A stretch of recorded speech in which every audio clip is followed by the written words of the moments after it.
Hey everyone, it's Rushni, aka Glamazini, and this is a bootleg video that I am filming on my phone because I need to update everybody about what's been going on with Hurricane Irma. And before I start, please forgive me, the phone is turned the opposite way that I'm used to, so you guys are down there and I'm not used to it. So if I'm looking all over the place, it's because I'm just not used to where I'm supposed to be looking. So I just made the rounds. I did an update on Snapchat, a Facebook Live in a group, Periscope, Facebook Live on my Glamazini page for the first time ever, Facebook Live on my Instagram, or live on my Instagram for the first time ever, and now I'm recording this to throw up on YouTube. Pretty much the same thing to update everyone who has been checking on me and my family to let you know that as of yesterday, everyone is accounted for. So as of yesterday, Sunday, I don't know what yesterday's date was, the 10th of September. Everyone is accounted for in my family and they are all alive and well. So if you are unaware, I was born and raised in the United States Virgin Islands on St. Thomas, and my parents were born and raised in the British Virgin Islands on Tortola. Last week, Hurricane Irma quickly moved from a Category 3 to a 4 to a 5 plus, and barreled through the Virgin Islands, US and British, as well as a few other islands down there got direct hits.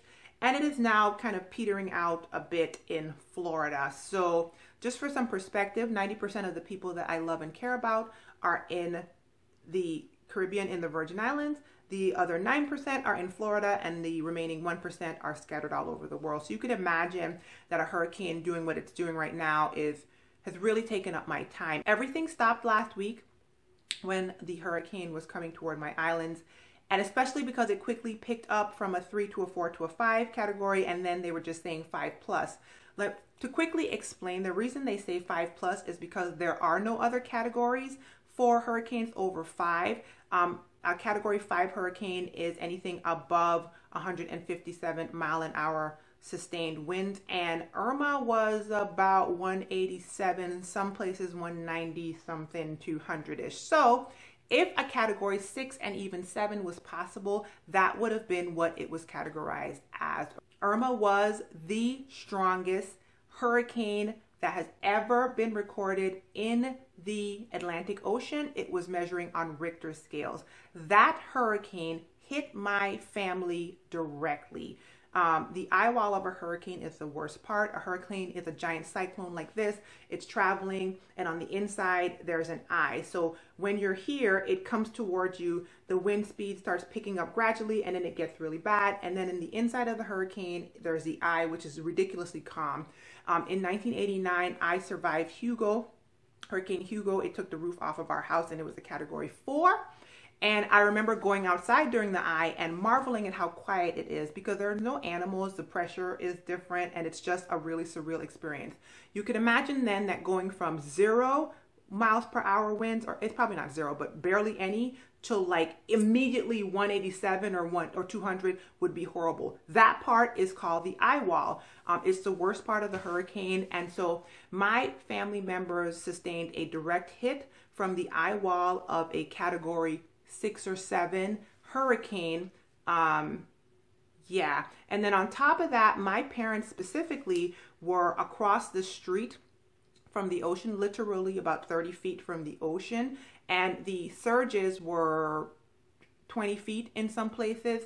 And the roof of their building had already gone before the eye of the storm hit, and they had to go into a storeroom underneath the stairs. So by all accounts, beyond miracles of the only true and living God, my parents should not be alive right now. And I know I'm really calm, but it's because I tore my church up yesterday. I tore it up.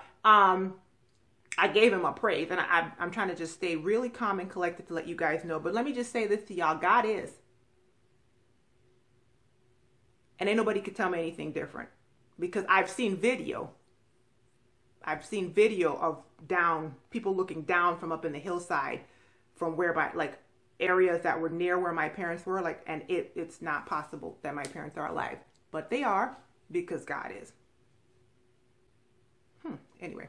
All right. So I jumped on YouTube to just give you guys an update, to let you guys know that St. Thomas, United States Virgin Islands, which is where my brother was doing out the storm, It looks really, really bad. It looks really bad. I was there for Hugo. It looks like Hugo, and it might be worse. I mean, from the video and pictures I'm seeing, it looks like Hugo. And Hugo was a cat 4, and like I said, this was worse. So it's tore up real bad. St. John, U.S. Virgin Islands is worse because they were closer to the eye of the storm. And Tortola, British Virgin Islands, looks like a bomb dropped there. Not only that, you know, there's just no infrastructure. No, the phone towers are messed up. Some roads are washed out. No electricity. Most people's roofs are ripped off. I only know one family member that has a full intact roof that I know of so far. Everybody else has partial roofs and or no building. You know, it's just really, really, there's nothing. Infrastructure is gone. It's not the connections are gone. The entire infrastructure of a community is busted up. So it looks like a bomb went off. And it is going to take years for us to rebuild. On top of that, there was another storm that was threatening to come right behind it. But thanks be unto God, Jose did not come straight to us. It was, and it veered off into the Atlantic Ocean. And it's up there spinning around right now. And I hope it stays up there. So I jumped on for 2 reasons. One, because I did get to put my weekly update up. And there were so many of you guys that voiced your concerns. And I want to say thank you, because social media really helped me not lose my sanity. Last week when this happened, everything else stopped.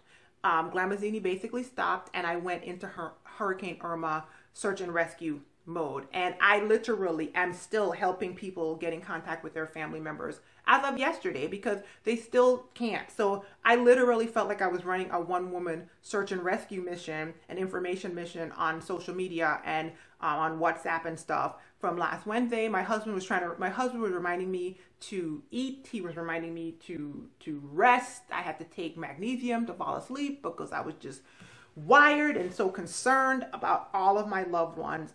And just yesterday was the first time I spoke to my father. I have spoken to my brother, and those are the only 2 voices I have heard. No, my cousin sent a message on WhatsApp, so I've heard her voice on WhatsApp. And beyond that, I have just heard that everybody else is okay. I have yet to talk to my mother. So that's a little nerve-wracking, but I know she's fine. And I know that it's going to be a long road. The other reason I jumped on is so many people have asked how they can help. And the answer to that question is I do not know as of yet. However, when I find out, I will come back to this video and I will update you guys. And so please check down below. I probably will update the information box section below this video, and or a comment that I pin at the top with legitimate places that you can give and help the Virgin Islands to rebuild. And there's no shame in my game. I have no problem with asking for this. If you guys love me, if you guys have any concern for my family, if you want to know how you can support me in any way at all, please consider helping. I don't care if you give $1. And really, like, some people feel funny about that, but like legit, if everybody on my social media account for YouTube gave $1, that'd be over $20,000. It'd be incredible. And so please check back. Over time, I will continue to update this video. I don't want this video to get any much longer. So that's it, you guys. Have a good one. Have a great rest of your day. Love your family members, you guys. And remember what's important. Okay? Bless up. VI Massive.